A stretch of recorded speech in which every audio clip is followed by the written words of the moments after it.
Awesome. Well, here we are. Looks like we're live. Um, Hello, everyone. My name is Anang, and I'm with my friend Anik Joshi.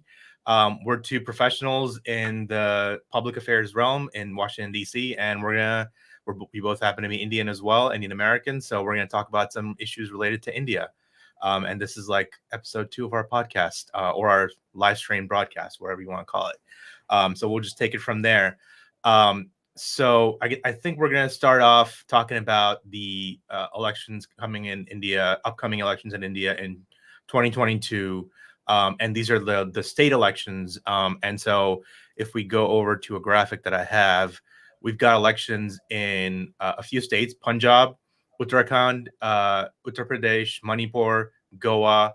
And I think New Delhi elections are actually in 2024, right? Yeah. Cool. So, and to as a way of introduction, I was in India in September recently, and was just talking. I was in UP, I was in New Delhi, was talking with a few folks about the elections, and the overall belief is that barring any crazy events, most likely Yogi is going to win Uttar Pradesh, and we've seen some of the developments happening in Punjab recently with the change in CMs, and most likely Punjab is also going to turn towards the BJP. And I also want to say, like, because I was in UP, like I went from Delhi to UP, the roads. I've been hearing about the roads in UP forever, right? Like every time we had Mayawati, we had Akhilesh, everybody said, "Hey, the roads are going to change. This is the year," right? But finally, after years, I mean, I've been going to back on a daily basis, on a yearly basis to India and UP since 2007. And things have not really changed, but they finally changed. The roads are better. There is this idea that development is finally happening. People are saying, hey, we have Pizza Hut in our small town, and or a pizza shop and things like that people really, really appreciate. So it does seem that with the highways, the businesses and sort of development and progression is happening. So certainly, at the very least, from my perspective, the state of UP is not going to change hands anytime soon. But Anika, I was just wondering if you had anything to what your perspective there was. I think that you're right. Broadly, it'd be surprising for sure if someone on the opposition side was to win. But if you were to kind of rank the three, I guess, sort of in odds, I guess, you probably have Akhilesh at the top, the Samajwadi, the SP basically. I mean, it's run much better, and there's been a lot of headlines of recent times of them inducting in X leader or Y leader, someone from Congress, someone else from the BSP, even, the rare BJP guy. I think that what you have in the reason the BJP is still doing so well over there is because they've pretty much cornered the lower caste vote in a very significant way. I mean, the Congress used to sort of be the welfare politics home. Now that's no longer true. I mean, you have, for instance, this party, which is, I think, indicative of how much it's changed, right? You look at what Arun Shori was saying about the reservations in colleges. You look at like the speech he gave at Wharton, I think 10, 15 years ago, and then you look at the fact pretty much that the government has announced new colleges, especially like specifically for lower caste people. It's definitely a sea change in a lot of ways. But you also do kind of see, I think, an awareness from the BJP that they could lose some of those more upper class voters. There was the guy, the former Congress minister of the censor, who they inducted in recently. I'm blanking on his name, unfortunately. I think you're talking about Ashok Pilot. No, Or not no, just Pilot. India. You're talking about Scindia. No, there's one more. Okay. There, a lot of people, but A lot no, of people have been switching parties. Yeah. a lot of people have been, but no, there was one more who had switched parties, and you again had the same thing happen again, which is that the BJP was it was traditionally the upper caste party. It's managed to expand that by a hugely significant margin, which is, I think, really interesting given how they've been able to go about doing it. Given how Modi has leaned on the image of the tea seller, but has not kind of overly done it. It's just, I think, really interesting. And I wouldn't be surprised if the BJP pulls it off again. I mean, I think the best the opposition can hope for is a hung assembly, but even then, I think it's unlikely. The worst of COVID is over, and I think that voters agree with that, and they will probably cast their ballots as such. Yeah, that's the other thing is we've had two major developments that have affected probably India more than anything, and not even affected it's more about have affected the discourse, and it's because we've had COVID, and when the response to COVID, and then we've also had the protests alongside the farm law protests alongside of COVID. that have continued. And at this point, again, just from my perspective, asking people around Delhi or even asking people around UP, their sort of take on it is they've pretty much fizzled out. There's people camping on a certain part of northern part of New Delhi. They're creating a lot of headache for people who have to travel through that area. But apart from that, everybody's like, yeah, they're pretty much gone. And it seems like Modi and Yogi have managed to either weather the storm or they've managed to manage the situation to a certain extent where Right. the leaders of the farm law protests are fairly ineffective or have not been able to garner the public support that maybe they thought they would get beyond, sort of Rihanna tweeting about it or whatever. I mean, you look at it, right? And you do kind of see sort of how they thought it would go differently. I mean, you look at, even from the 60s, right? Jai Jai Kisan. And you look at that's sort of been, I mean, Punjab, the Annadatta, everything has sort of been in one direction. So I think it was pretty surprising to see sort of how long the government has been able to hold steady. And I mean, it's different. It's kind of a different relationship between the government and the people because usually I feel like the government would just kind of bend or would just be like, all right, fine, we'll roll them back, we'll stop them. I mean, you even do have some BJP lawmakers, like for instance, you had Varun Gandhi, you had I think Jitendra Singh, the former union minister, and you also have like Subramanian Swamy, all saying like maybe we should come to the table, maybe we should negotiate, maybe we should do this. You don't really have any desire to do that from the central government. The other side of it, though, is that it does seem like because it's on the right side of the international consensus, that seems to be part of the reason, at least, right? Like during the CAA and the 370 protests, what was I think different was there was a prevailing belief that institutions outside of India weren't necessarily on the same side as the government. In this case, it was, right? Which is sort of how you end up with things like Mina Harris saying one thing, and then that being the reason the US then declares no, we support this. Like, I don't think anyone it's an incredible own goal in a way. It's funny, but you don't really think I mean, things don't usually happen that way, I guess. Yeah, it generally international pressure sort of in Indian parties or Indian leaders tend to succumb to it, or if it becomes a huge social media issue, they sort of back down. And then there's this concept in America called six-dimensional chess. But it is kind of funny because you had all these various schemes and these sort of like very, very like things that people, in the urban areas wouldn't really care about. Schemes for farmers, loans, bank accounts that now have paid off with the farm laws because the farmers, the actual, day-to-day people who grind it out on the farms have bank accounts. So the government can directly put money in their bank rather than having to go through the middlemen. And now those middlemen are really, really angry, but the farmers really, really don't care because they're getting what's owed to them from the government, at least how they see it. And they're also able to bypass the middlemen to be able to sell directly on the market. And so some of these sort of small steps that have been taken since 2014 onwards by the Modi government seem to have paid off, especially, like I said, at this late juncture in late 2021, where people were really like, yeah, meh, farm protest. It was a big deal in January, maybe a big deal in February, December. But that's, again, maybe something to be thought about because we had CAA protests in late 2019 winter. Then we had farm protests in winter 2020. And now we're entering November 2021.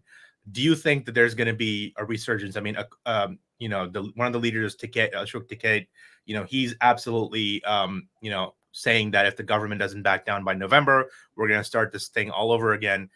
Is there going to be another winter of discontent, or is there going to be another issue that the government or somebody else is going to pick up on to embarrass the Modi government? Delhi's going to be blocked again. People are not able to travel around Delhi. I mean, I guess the politics of it are fascinating, but to your question, I don't really think anyone kind of knows what's going to happen. I mean, I don't necessarily think anyone thought they would go on for this long with the intensity that they have gone on with. And I mean, I do think it will also have certain like knock-on effects, right? Like to come back to your question earlier about the 2022 elections, I mean, there was the whole Punjab, the chief minister Amarinder Singh resigned. They appointed the next one. The Amarinder Singh said he's going to field someone against Sidhu specifically, and he might ally with the BJP. But also in that same report, basically said that him allying with the BJP is contingent on realizing or on reaching some sort of compromise with the farmers. And I think the other angle that we're kind of forgetting right now is that the Supreme Court in India has a habit of pretty much running like almost not necessarily shadow government, but of pretty much kind of stepping in and being like, all right, like we will decide how things are done here. I mean, and it's you see it in a bunch of different ways. You see it in a bunch of different places. You've seen it throughout history. You've seen it throughout recent history. And I mean, they are probably going to end up taking some sort of position on this. And I think they will probably be the ones who end up resolving it, which is not great because I mean, the people do elect like a parliament, they do elect a prime minister, and those would ideally be the ones who resolve it. But I mean, I would be curious to sort of see what the result looks like. I mean, there was a piece that Sadanand Doom had written in the Wall Street Journal a while ago, just basically about how the court has a habit of sticking its nose in everyone's business except for pretty much where it should kind of be relegated to. And I'm kind of curious to see if that continues or if that sort of how that story ends, so to say. Yeah, Indian courts are always sort of, always interested in certain things that really don't have. I mean, it can be anything from firecrackers during Diwali to local yokel laws, or putting somebody. I mean, you can petition the court for just about anything, and the court will possibly take up your petition.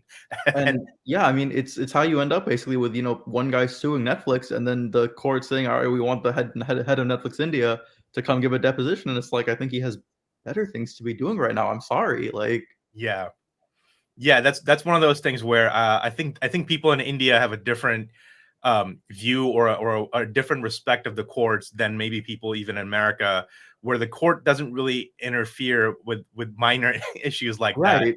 where I the mean, yeah, where the Indian Supreme Court just or even the high courts, the local. Yeah, I mean, if you don't get the Supreme Court doesn't hear your petition, you can go to the Madras High Court, the Mumbai High Court, wherever you find find one. somebody. Yeah, you'll find some judge who has an inflated enough sense of self importance, and who will then basically, sure, you want me to roll in this? Happy to. Yeah. Like there's a bunch of those Twitter accounts that follow the Indian courts, and I mean, there's stuff.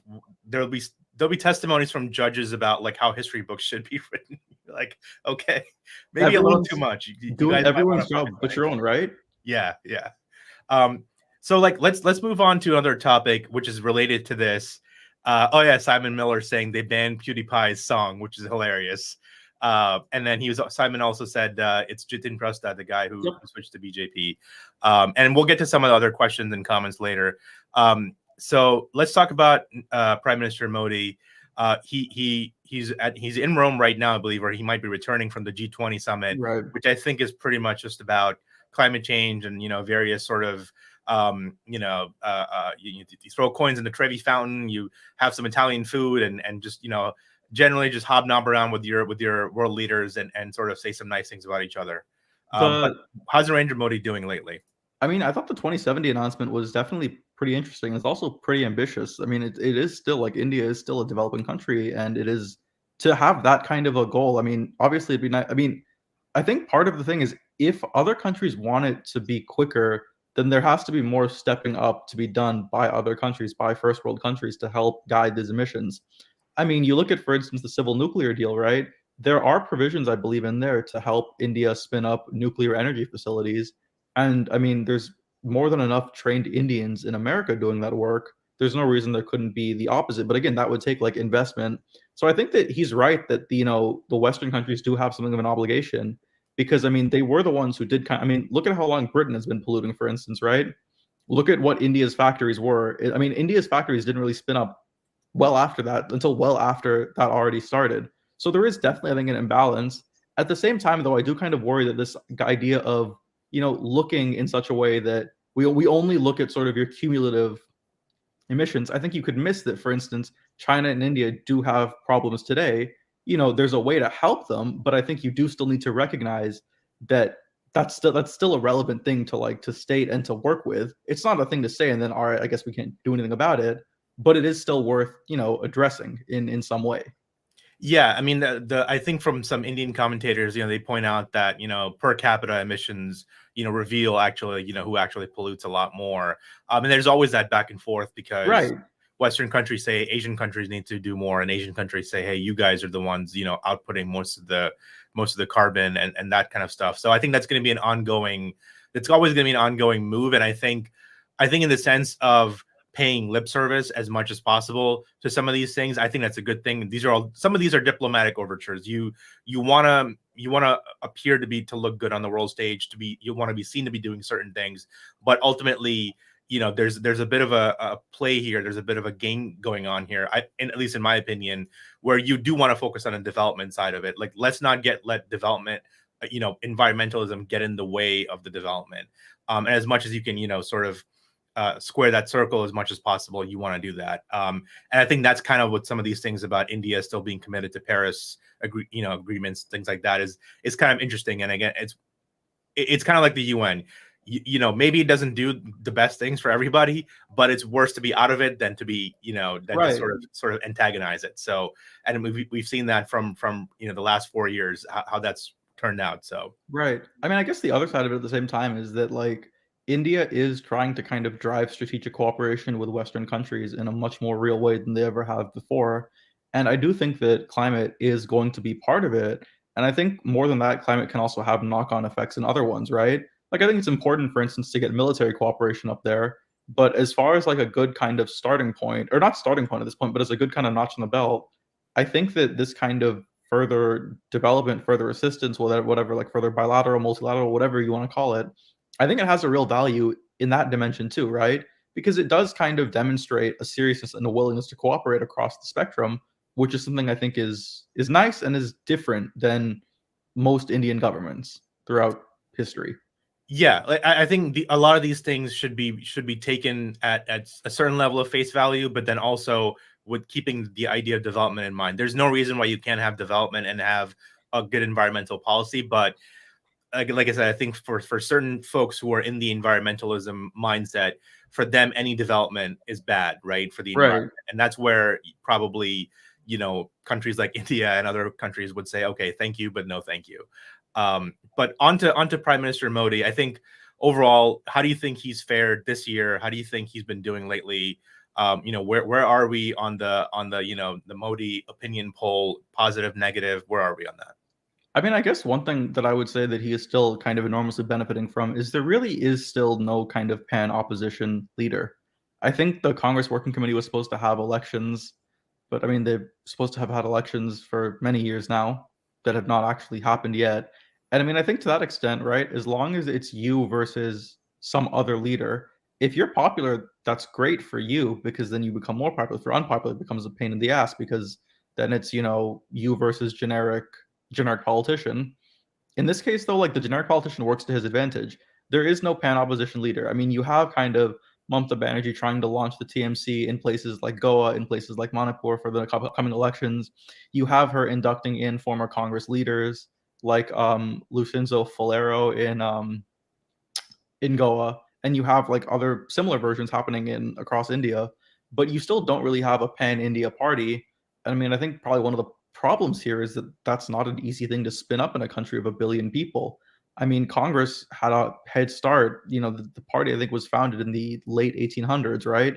The BJP was founded in 1980, but the BJP's benefit was that war was pretty. I mean, there's always a lot of money to kind of flow around, especially so in the Modi years. I mean, between electoral bonds, between corporate donations, the party's got gobs of cash, which makes it much easier to spin up a national organization. You can hire people, you can hire workers. TMC was never really that big on the electoral bond stuff. And I mean, Congress has now just become unpopular as hell all over India. Like Nehru's seat was in UP, Fulpur. I think the last time a Congress candidate won it was in the 1980s, like before I was born. Right. And that's kind of the thing is even people who like Indians who live in America who don't know the full details about how the Congress is doing. I've heard some comments like that where they're like, why is Rahul Gandhi running from Kerala? What's that all about? And it's like they have no idea like how much the ground has shifted from underneath Congress. And so some of that still shocks folks here who are somewhat aware of Indian politics.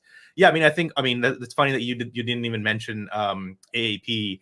It's funny because Kejriwal is currently campaigning in Goa, or at least was campaigning yesterday, from what I saw. And yeah, it does seem like that Modi benefits from the fact that nobody's willing to not just nobody's willing to stand up to him, because that can go into a different direction, but Right. that there is no clear cut opposition. There is nobody who's a viable candidate outside the party, and even inside the party. I mean, that's the biggest question on people's minds, after the 2022 elections, assuming that they're successful and they play out even in a general way. Let's say the BJP sort of performs, 51%. Let's not say 100%.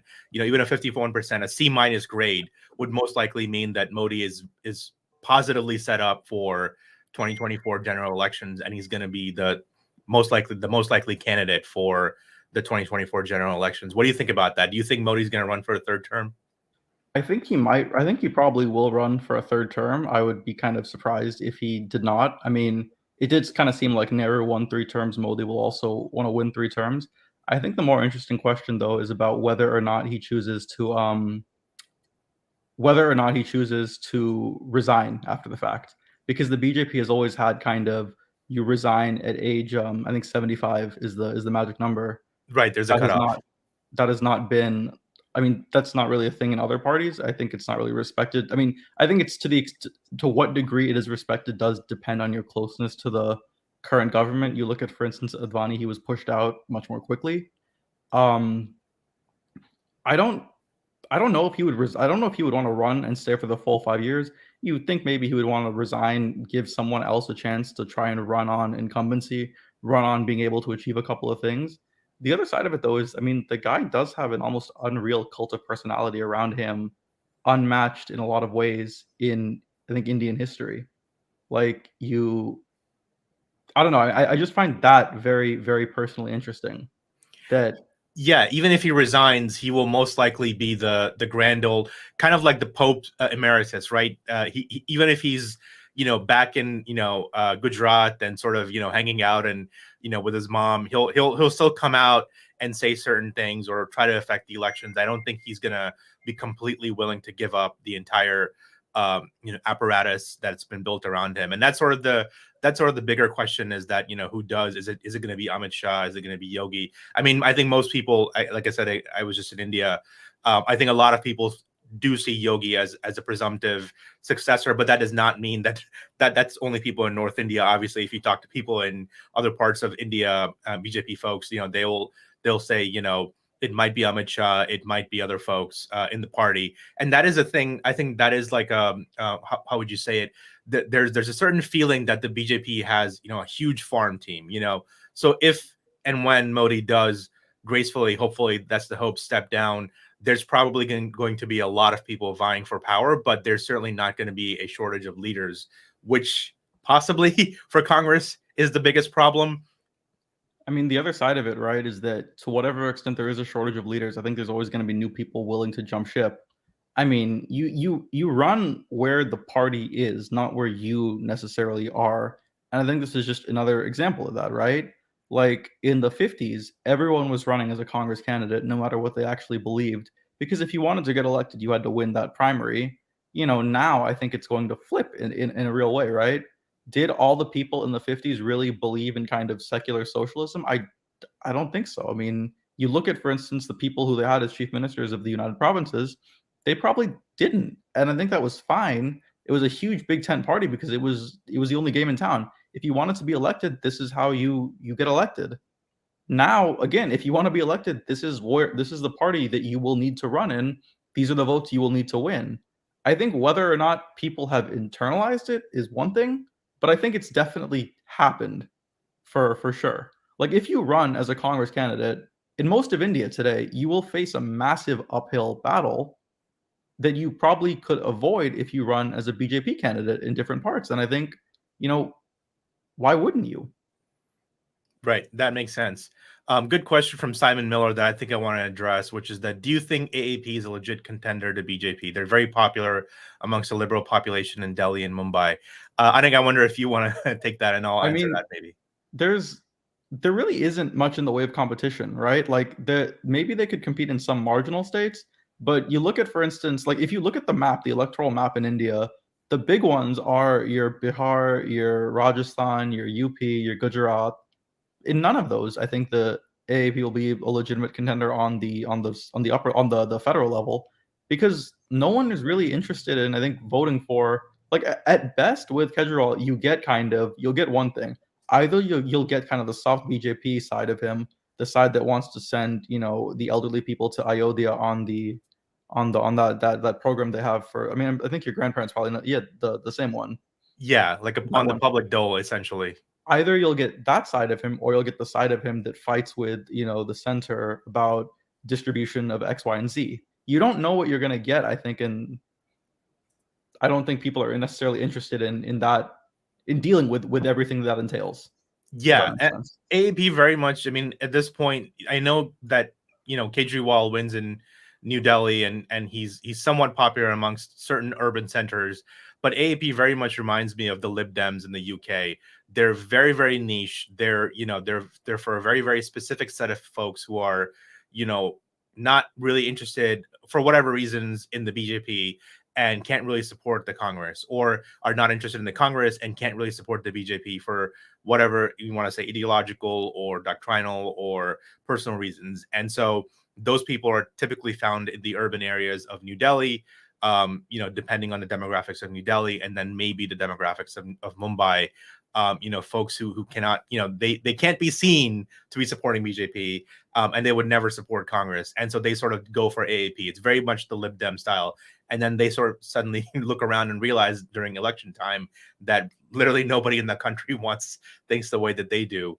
And that's kind of the story of AAP. And I think that's pretty much where they're going to stay, is probably Delhi and Mumbai at the most. They tried Himachal, they tried Punjab, and now they're trying for Goa. I mean, to kind of go back to one of the other things that we're going to be discussing, the Punjab stuff, right? I still, I think while it's interesting that we do, I mean, I honestly don't know what's going to happen there, right?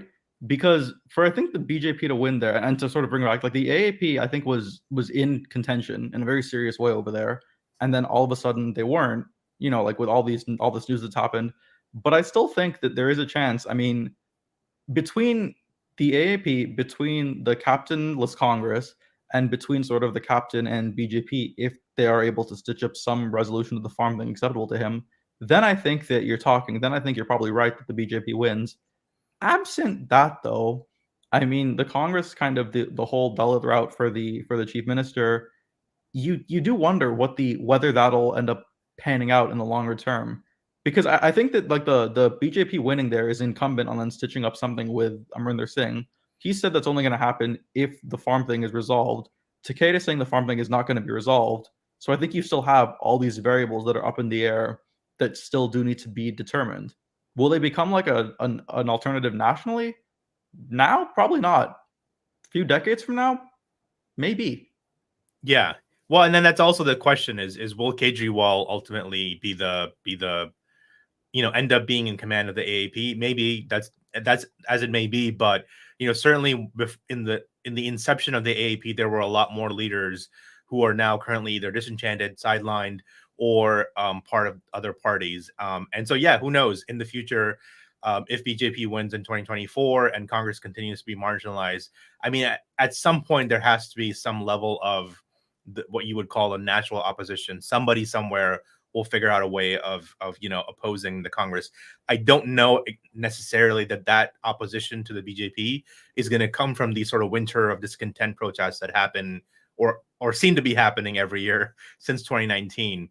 But I think we can leave it there. That's a good place to leave it. So let's move on to the next topic, which is the Indian economy, and the specific point that the biggest one that has been talked about recently is the long-awaited privatization of Air India. What does that mean for the Indian economy? What does that mean?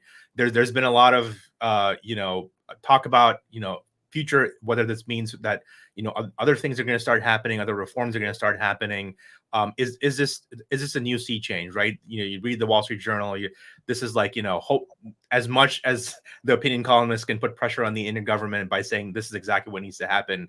It's been very much lauded and applauded by folks.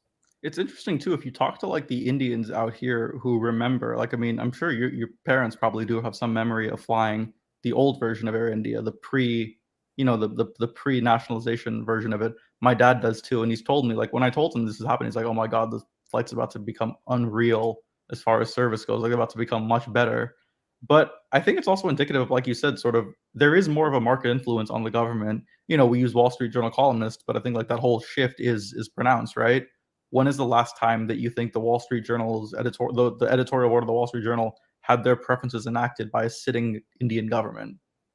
I would probably guess never. Never. Yeah. Yeah, It's possibly during the 1990s, maybe. That's what I was thinking. Yeah, like Yeah. maybe one thing then, maybe one thing during the Manmohan Singh era, but it's very different than I think a lot of people are used to. I mean, I think Air India is going to get a lot nicer to fly now. I am kind of curious to see sort of how far we go down this path. How much of this, how much more free market is the government interested in being? How many more votes can they bring along with them? Because I mean, you again look, these are big achievements, but they're also kind of the not necessarily the low hanging fruit, but I think the lower hanging fruit for sure, right? I mean, there was a lot of public support for this. Will there be that level of public support for other things? The farm protest suggests no, but the fact the government has still kind of stood steady on that also suggests that at a certain point they just won't care, for lack of a better word. Yeah, the privatization of Air India isn't necessarily the structural reform that a lot of people were advocating for, that they were hoping that would start happening in 2014 once Modi won, that there would be this massive a change. And I think maybe there's a political angle to it because I think probably Modi and some of his advisors saw what happened with the BJP when they reformed the economy to a huge extent in the 1990s, late 1990s. But then that led to this image that the BJP is, only for the corporate interests and for the rich people and so on. And so they lost in 2004. And so that probably led to this decision to do certain, amount of welfare schemes and this very, very gradual shift to privatization. Especially after, and a lot of this has happened post 2019, this idea that the government, BJP, truly does have a mandate. They have, a majority of seats on their own if they wanted to form a government. And so this privatization is finally happening. So it's sort of a long-awaited a shift. And there have been certain intimations, I think, by government ministers or people in the know that this is the the beginning of what Modi has done, used to do at least when he was chief minister of Gujarat, which is he would take the first 3 years to set the board, and then the Right. last 2 years is where he would implement these far-reaching, wide reforms. So I think there's definitely hope in the air at the very least. Although if you talk to people who have to pay for gas, they're certainly not happy because all of these welfare schemes are basically being paid for by the gas hikes and the gas taxes, and It is interesting though, just kind of how it seems like there's a lot less kind of public anger at Modi for the gas taxes than, I mean, you go back and you read like past reporting, right, about, the Vajpayee era, the Manmohan era. When those numbers went up, the government got pilloried. Like even from people within the party, they were saying like, this should not stand. This is anti-people. This is that. You don't have any of that today. Like you have sort of the Congress guys, the more left-leaning guys who are more upset about it, but you don't kind of have the same pan-national outrage, if you know what I mean. yeah, and then that sort of again goes back to the farm laws where the price of onions would go up by like 1,000% during a month, and so some of those smaller things are not happening anymore. And that I think that the content or the lack of discontent, let's put it that way, I think is because certain day-to-day things are still a problem, but they're not ascribed to the BJP's governance. They're seen as the price to be paid for what the government needs to do. And so, I mean, yeah, the other example would be, the demonetization thing, which probably was not implemented properly. But, year after year, every time you talk to business people or you talk to sort of ordinary people, their take on things with BJP and Modi is, look, maybe they're not doing the best job possible. We're probably not for a business person. I'm not happy with this. If you're an ordinary person, I'm not happy with the gas prices. But ultimately, he's doing what he needs to be to be done. Right, that's the other side of it, right? Like it's everything sucks. Well, like, all right, who's the alternative? No thanks. Yeah, the next guy is probably just going to end up being even worse. So it's not even that though. It's like it's literally just. I mean, there is not even a willingness, I think, to engage with an opposition, which is just kind of to show how discredited it's become in everyone's eyes, right? yeah, Like, I mean, I can't help but feel like in a different government, this kind of thing would raise more alarm within the party. And I mean, there'd be talks of leadership, there'd be this, there'd be that. But I mean, the guy has just run such an incredible campaign, both as CM as both as chief minister and as prime minister, 2014, 2019. He's run such a tight campaign. He's gotten a lot of things to point to, and he's been able to make his opponents tie themselves to unbelievably, I think, stupid and unpopular things, right? Like the whole Kashmir spectacle, I think, is telling in one way, right? I mean, there were parts of it that I think people did disagree with in a real way, but the fact that you then managed to tie your opponents to literal secessionists, I mean, it's Yeah.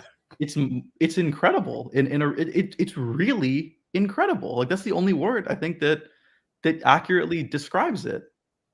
Yeah, he's blessed with some incredible luck and blessed with some well, I wouldn't say incredible, but he not only has the blessings of the people, but the blessings of the opposition Very, very because lucky they too, managed. right? Like Yeah. I mean the YouTube videos of Prime Minister Modi wishing Rahul Gandhi a happy birthday on YouTube have millions of views, and I think it's not for the reason that they would probably want them to have millions of views. Yeah. It's yeah, as they say, even in American politics, sometimes that the opposition sometimes are the biggest campaigners for the for the I BJP. mean, that's the thing, right? Hillary Clinton was an incredible campaigner for most Republicans, and Trump did the same. He returned the favor, hundredfold. Yeah. So yeah, and so from there we can move on to the main topic of this live stream, which is the big news in global politics, which is this new pact between Australia, the UK, and the United States called AUKUS, and how we're going to talk about how that's going to affect India and the Quad and the overall geopolitical region of Asia and the Asia Pacific. But to give everybody a primer on what AUKUS is, because I think some people are not 100% sure, I think I'm going to set up at least a map here, which is going to explain what AUKUS kind of where it comes from. So you have the Pacific Ocean and the South China Sea here on the map. You have Australia, Japan, countries in Southeast Asia, Philippines, Malaysia, Indonesia, Thailand, and then you also have India. And as it's pretty clear, China is a huge part of that region. And so AUKUS is essentially a pact between the UK, the United States, and Australia to provide Australia with nuclear powered submarines. I think 8 submarines within the next 20 years. But those submarines are going to be built in Australia. And it's not just a nuclear powered submarine pact, it's also a pact to share intelligence. I believe Australia is also going to get some long range missiles and some semblance of missile defense and anti-ship technology that has been developed. And I mean, again, this sort of goes to the idea of what AUKUS represents, because since the end of World War II, the United States and Britain have always shared nuclear technology. The Manhattan Project wasn't just the Manhattan Project; it was the Manhattan-London Project, so to speak, Right. because it was 2 countries sharing intelligence and creating this sort of pact that has remained in place to continually share nuclear technology. And then again, going back to the map, you can see. I mean, if it's not clear to you, if I have to spell it out, this is a very, very vast region, the Pacific Ocean, the South China Sea. It's thousands and thousands of miles. So for Australia to be able to project power in that region, it did need nuclear submarines. And previously the deal was that France would supply Australia with non-nuclear submarines, and now that deal has been overturned. And AUKUS is going to supply Australia, but Australia won't get those submarines until probably the late 2040s at the earliest. And so some parts of this deal will be more visible over the coming decade, and then the rest will sort of occur over the coming decades. But that's sort of the natural sort of the basis of where AUKUS is coming from. All 3 countries are obviously aware of what China is doing and their desire to sort of offset China's ambitions. And I think this is the natural progression of what was going to be inevitable in terms of being able to share technology, military intelligence, and just sort of a defense pact that's been created and project power across the Pacific. So long introduction, but I think, what does this all mean for India, Anik? I think, I mean, it's nice to see that India has, I mean, you look at sort of the 1960s, right? India was a founder of the non-aligned movement. You look at, the 70s and the 80s, there was the strong Soviet influence. And then I think you look at the 90s to today, and you definitely do see a real big shift in sort of towards kind of the Western countries, towards, Western nations, generally speaking. And I think this is just another kind of step down that path, right? I mean, depending on when you want to start, you can chart things differently. You can start with the opening of the Israeli embassy as one thing. You can look at the opening of markets. You can look at the U.S.-India civil nuclear deal that we mentioned earlier, in I think of 2008. I mean, there has been an unmistakable trend in one direction.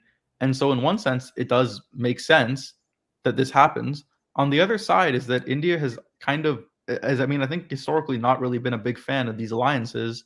And I think the fact that there is more movement towards formalizing this kind of thing is also, I think, pretty significant. I mean, India is going to be a big part of that of AUKUS discussions going forward, of the Quad going forward.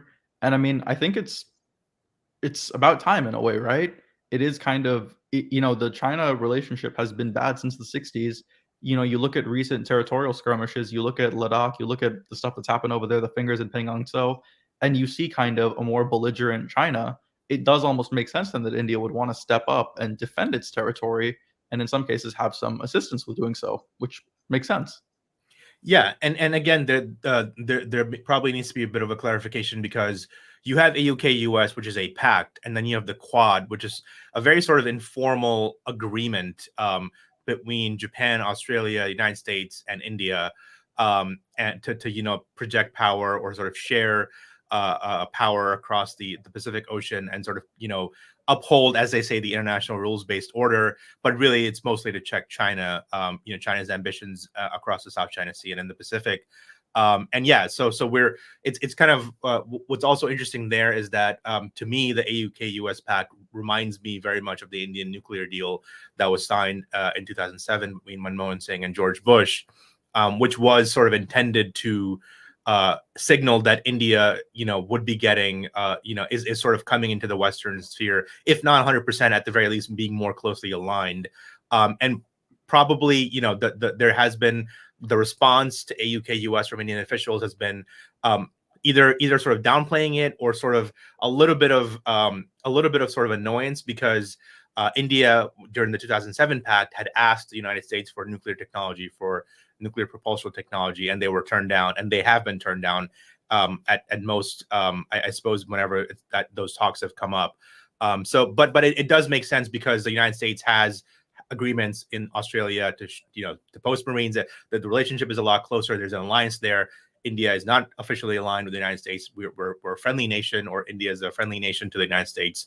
So that certainly makes sense that the U.S. would want to keep a arms distance, or India itself would want to keep an arms distance with the U.S. But it does seem that AUK-US is going to be sort of a supplementary or sort of complementary partner to India's foreign policy goals in the region. Which I think makes, again, I think it makes a lot of sense for like that. I mean, I do kind of understand the frustration to one extent, like, that there wouldn't be sharing of this kind of technology. I do think though at the same time, things have changed quite a bit between 2007 and today. I mean, I think the US is still a signatory to a bunch of nuclear non-proliferation stuff. I can't imagine they would be trying to help India get more nuclear equipped weapons. But I think that if that was to happen in the future, you would need these kinds of things to be happening now. That they are is, I think, no guarantee, but it does certainly speak, just as we said, to the how much stronger, the U.S.-India alliance has gotten, and I mean how much broader it has gotten too, right? I mean, you look at, I mean, and it's happened a bunch of ways. You look at the military stuff, sure. You look at the foreign policy, sure. But I mean, you look at the soft diplomacy too, and I think that's a hugely important part of it, right? You and I are both parts of that in a very real way, I think, right? The entire Indian American community. I mean, you look at the level of pressure that the Indian American community was able to exert during India's worst of COVID. You look at the lifting of the rules. You look at the shipping of raw materials.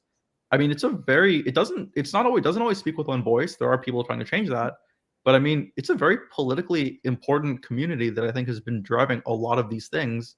That is something that shouldn't really be forgotten. Absolutely, and I think that's going to be even more important coming down, as we have more Indian lawmakers being elected, Indian origin lawmakers being elected.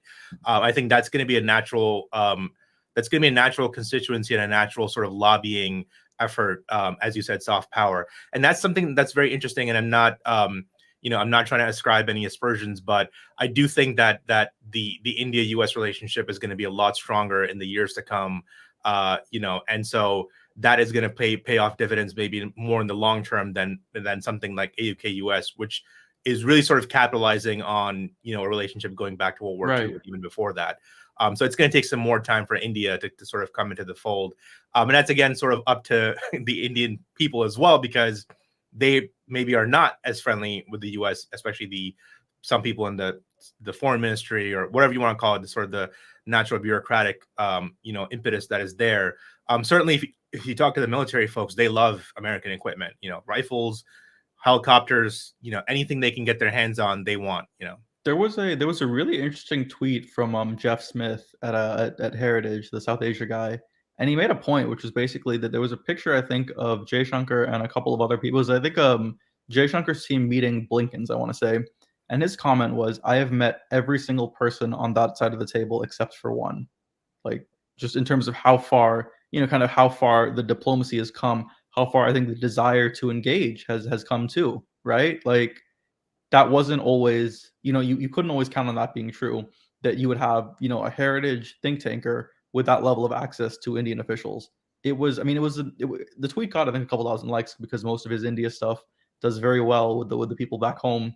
But I thought that was, I think, kind of telling in a way, right? That this is the level of coordination, this is the level of cooperation, that you are being connected not only to policymakers, but also to the people who then help them think up the policies that they will then implement. Yeah, and to that point about the diplomacy side of things, let's talk about the jilted party at the table, which is France, which also has a good friendship with India, or at the very least appears to have a good friendship with India, because if you talk to the Australian folks, they certainly, this whole submarine issue started in 2007, funnily enough.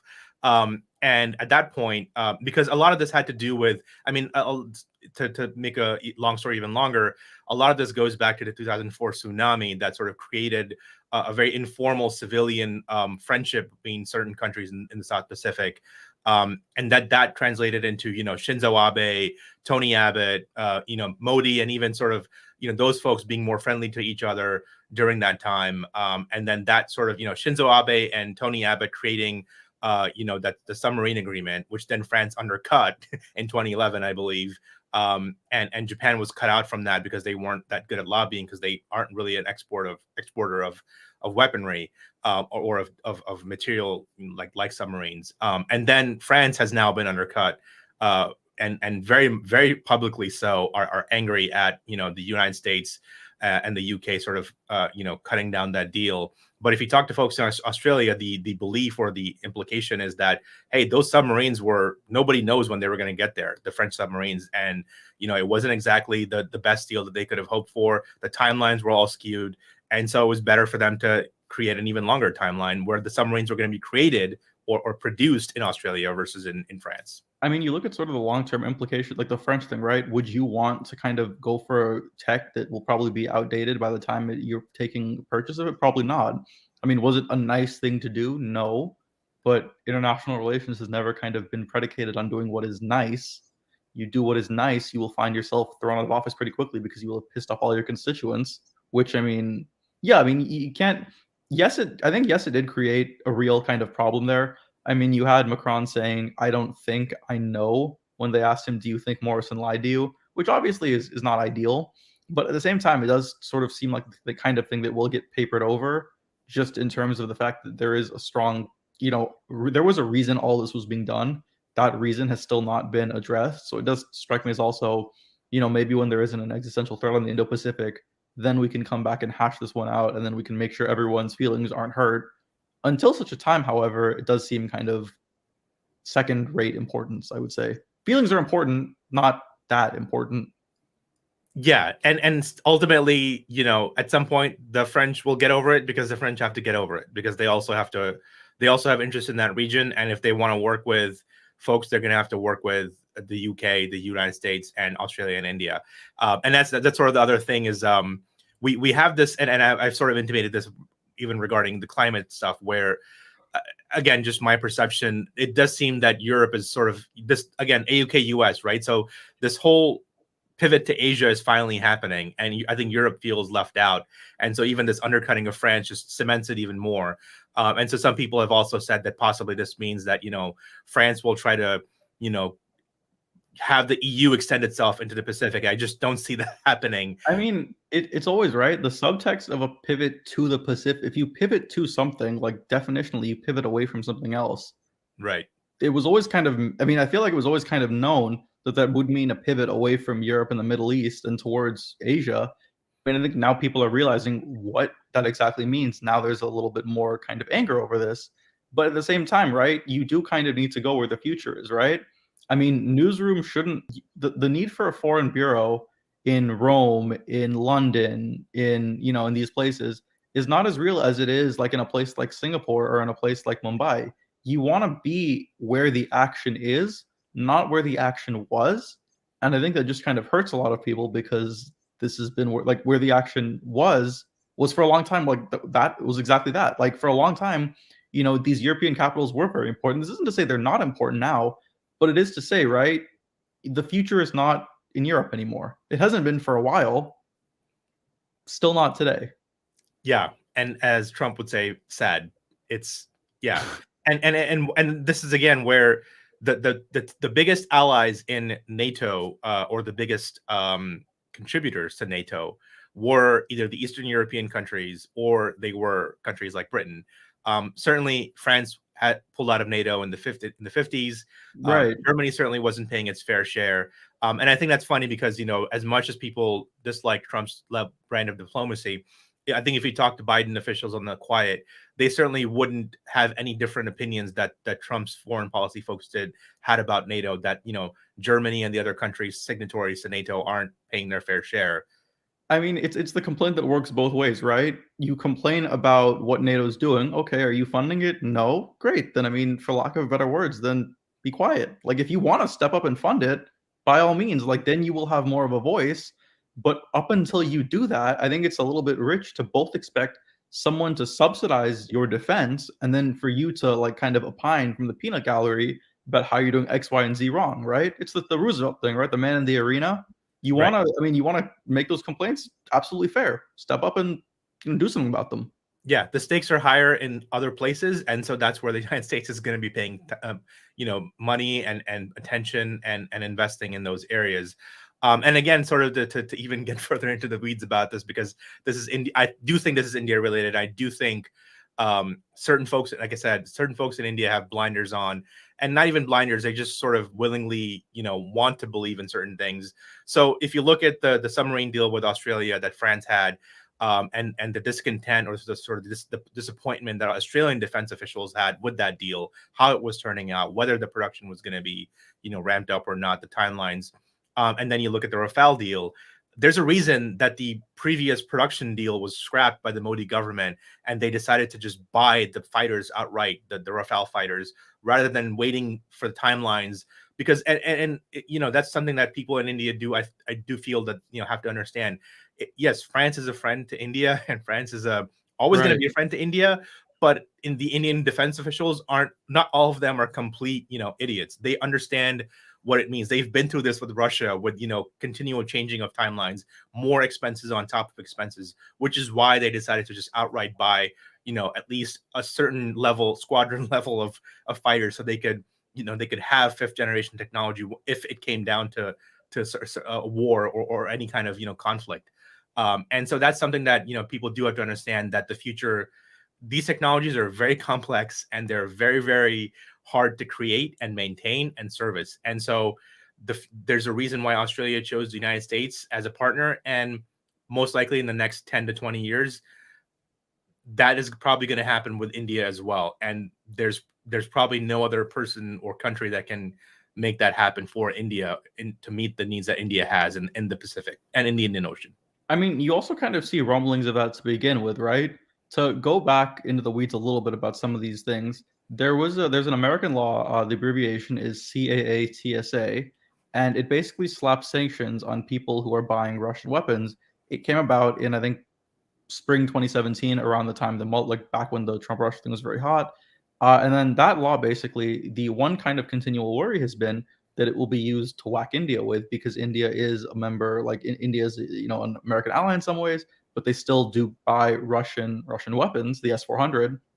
And what I think a recent thing from today was that Ted Cruz came out has introduced legislation that would protect India from CAATSA sanctions, even like, I mean, leaving everything else the same. It would just lift that one problem, which I think is another indication of sort of how far the ground has shifted here, and how that isn't just a desire on the Indian side anymore. There's a desire on the American side too. Why would you really be that invested in making sure someone isn't whacked by sanctions unless you hope to have a productive relationship, going forward? You wouldn't. But in this case, you are, and that is, I think, because people recognize this is a real worry and real potential problem. And it's the kind of thing where if there are easy roadblocks that we can see from 10 miles out, like, why wouldn't we want to remove them? Which I think, again, makes a lot of sense. Yeah, and I think certainly going forward, there's going to be a lot more of that. I mean, I don't think that CAATSA is going to be this sort of Damocles hanging over India forever. I think at some point, some of those, much like the Air India thing, at some point it has to go away to be Right. able to move forward. And you can't just keep paying lip service, the 2+2 talks, these sort of various meetings and conferences. There has to be something productive coming out of that. And I think there's a lot of hope there for the future of India-US relations. And yeah, like I said, there's again, to sort of bring it back to Modi, there's no other alternative.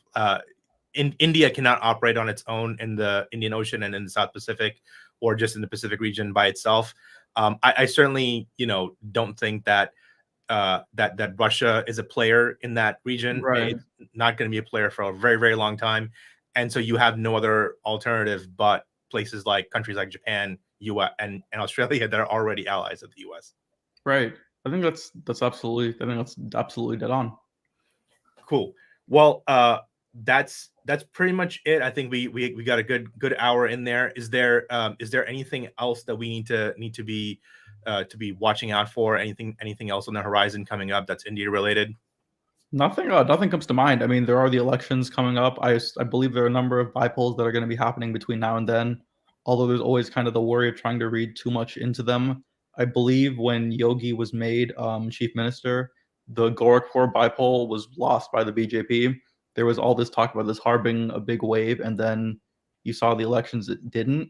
So I mean, there's always the worry, right? You read too much into the results of one thing. So no, I don't really think there is much. Anything on your end? No, that's pretty much it from me. I think we can leave it there. And yeah, we'll keep doing more of these episodes in the future, and we'll see how developments in India go, either Definitely. locally or geopolitically. But great talking to you, man. Great. Thanks so much for having me. Take care. All right.